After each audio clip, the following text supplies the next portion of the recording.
Secretary of Defense Robert Gates a few days ago spoke to the cadets at West Point, and he said, quote, "Any future Secretary of Defense who recommends that we have a land war in Asia or Africa ought to have his head examined." A lot of heads. So the question is, why are we still in Afghanistan and Iraq? General Petraeus and General Jones said over the last 2 years of 50 Al-Qaeda, they estimate, in Afghanistan.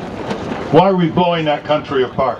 Why are we sending our injured and sick back home day after day? Why are we killing so many Afghanis after a million Iraqis have died or more, and 5 million refugees and their country blown apart?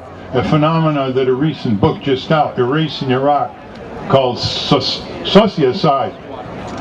It's because the people of this country don't have any influence on military and foreign policy. It's that the power is in the hands of the few against the many. The military-industrial complex that Eisenhower warned us about in his farewell address is more powerful and concentrated than ever. And I understand in the draft in that address, he wanted to say the military-industrial congressional complex, a word that was dropped out. So it's important to move for new political movements. The two-party dictatorship is driving our country and its economy into the ground. If you look, for example, at what Bush has done that were considered unconstitutional and war crimes, consider the continuity, the seamless continuity with President Obama. Just look, the criminal wars and occupation continue in Afghanistan, Pakistan, and Iraq, now as under Bush. Extraordinary rendition, a fancy word for kidnapping and sending people without any charges to other regimes to be tortured. Still going on. Torture, still going on. Indefinite imprisonment, Guantanamo, is still going on. Surveillance of people in this country without judicial approval is still going on. Again and again, what Bush did, Obama is doing with better rhetoric. That's why I call his government Obama Bush. The seamless transition. What we have to do here is talk to the American people about how these wars are boomeranging against us. The reason why so many budgets are cut, unemployment, lack of law enforcement against corporate criminals, is we're putting so much money into Iraq and Afghanistan and Pakistan and others. Now look how they look at us. There aren't any Al-Qaeda to speak of in Afghanistan. There are 25 to 30,000 Taliban fighters. They have no air force, no navy, no artillery, no tanks. They have Kalashnikovs and rocket-propelled grenades and suicide belts. And they're holding down the most powerful army in the history of the world, 100,000 American soldiers, 100,000 more contractors, all kinds of Afghani soldiers. How are they doing that? I mean, they're pretty cruel themselves. How are they doing that?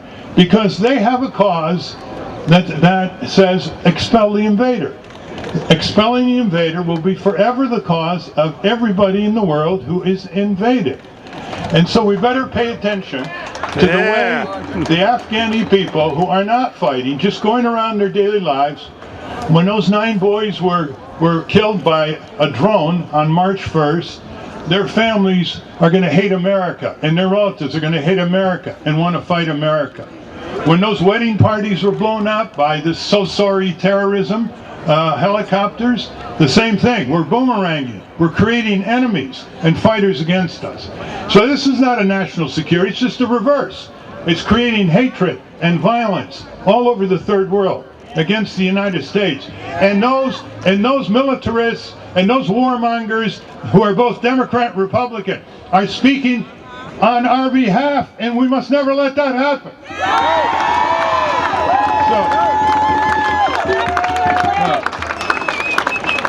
David Petraeus, General David Petraeus, he's seen here as a suave PhD doctorate from Princeton, immaculately dressed, very, very self-controlled in his presentations to Congress, We heard it all before in the Vietnam War.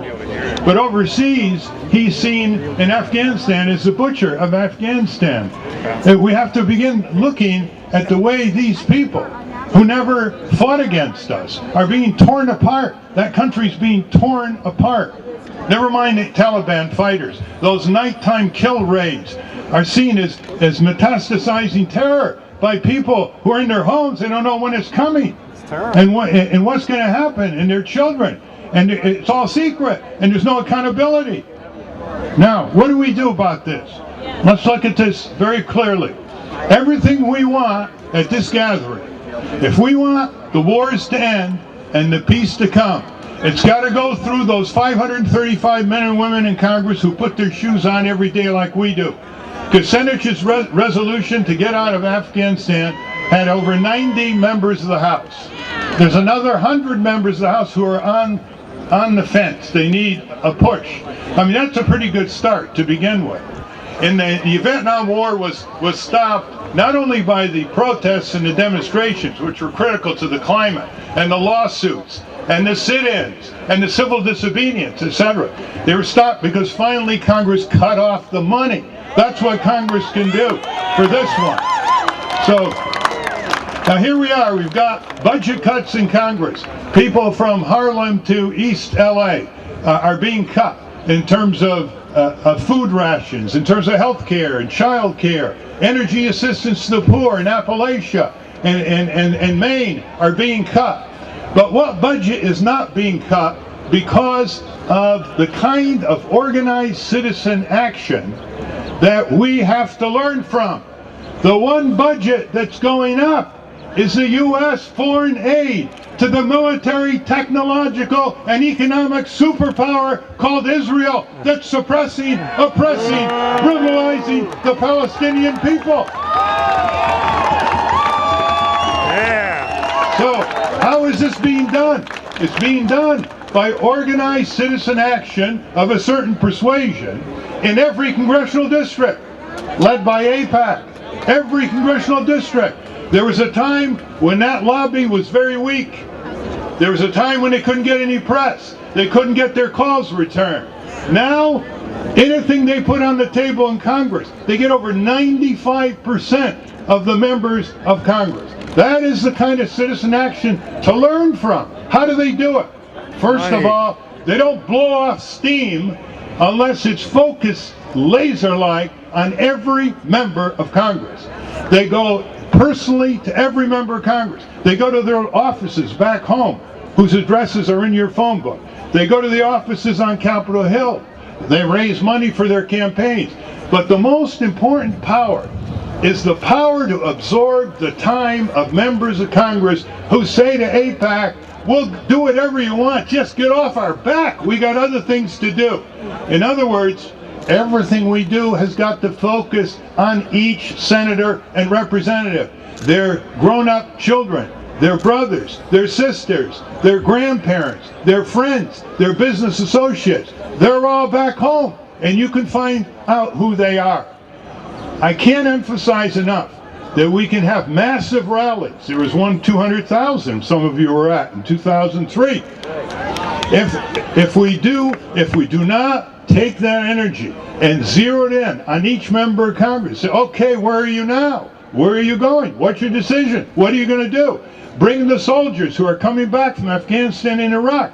Most of them are against these wars. There was a poll in January 2005 of soldiers in Iraq that the Pentagon did not challenge. Over 70% of the soldiers said in January 2005, we got to get out of Iraq in 6 to 12 months, including a majority of Marines.